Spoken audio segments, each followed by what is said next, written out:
The first type of subject heading that we're going to talk about are topical headings. And topical headings are basically what most people think about when they think about subject headings. They are words that describe what the book or item you're cataloging is about. It's kind of funny to define something in terms of what it's not, but that's one way to think about topical headings. They're any type of subject heading that is not one of the other types that we'll talk about later on this week. They're not a place, they're not the name of a person, they're just nouns that are used to describe what a book is about. Here are some examples of topical subject headings. Women, chemistry, and knitting are all topical subject headings. Now these headings only consist of one word, but there can also be phrases that are used as subject headings. Information literacy, balance of power, and California sea lion are all phrase headings.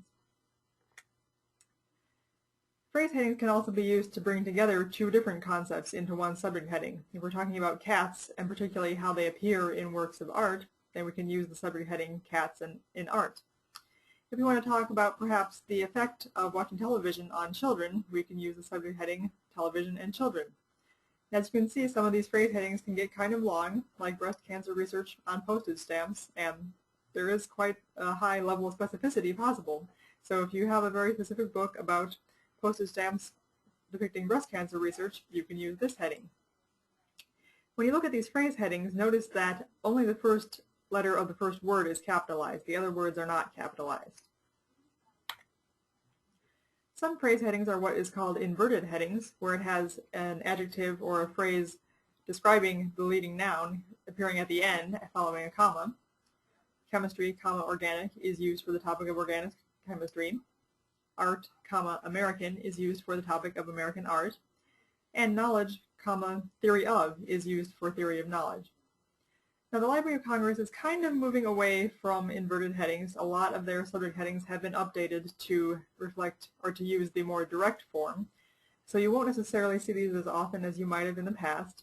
There are some categories, I think art headings are going to stay inverted so that you can group all types of art together. So art, American will stay. However, I wouldn't be surprised if a topic like chemistry, organic is changed to just be organic chemistry in direct form in the future. With these inverted headings, notice that the first word is capitalized and the first word after the comma is also capitalized. You'll also see subject headings that have what is called qualifiers in parentheses after them. And the qualifiers are words that basically distinguish what you're talking about when there are two headings where the same word can mean different things. For example, the first heading, plates with tableware in parentheses, is talking about the type of plates that you eat off of. Whereas the second heading, plates with engineering in parentheses, is talking about structural plates used in building. Notice again the capitalization. The word in parentheses, the qualifier, is also capitalized along with the first word of the heading. Now when it comes to MARC formatting, a topical subject heading will appear in field 650 in a bibliographic record. So you can see down at the bottom there we have Indians of North America, Wars, 1862 to 1865, Indians of North America, Wars, 1866 to 1895, and Indians of North America, Government Relations. And these all appear in 650 fields, which means they are topical subject headings. Now in an authority record, the topical heading will be in field 150. So the 50 corresponds to the field from the bibliographic record, but it's a 150 instead of a 650.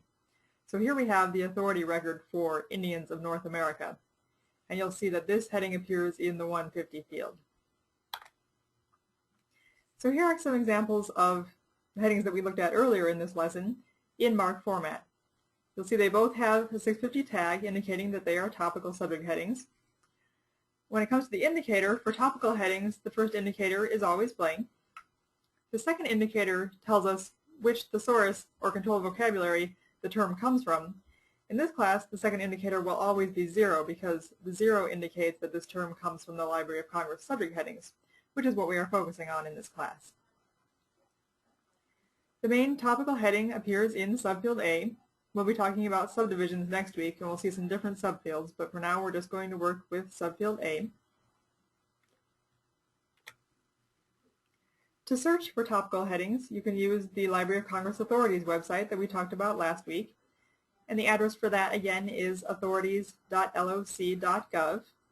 And to get started, you would click on that Search Authorities link. Now, when you're looking for topical headings, you want to make sure that you select Subject Authority Headings from the search type box.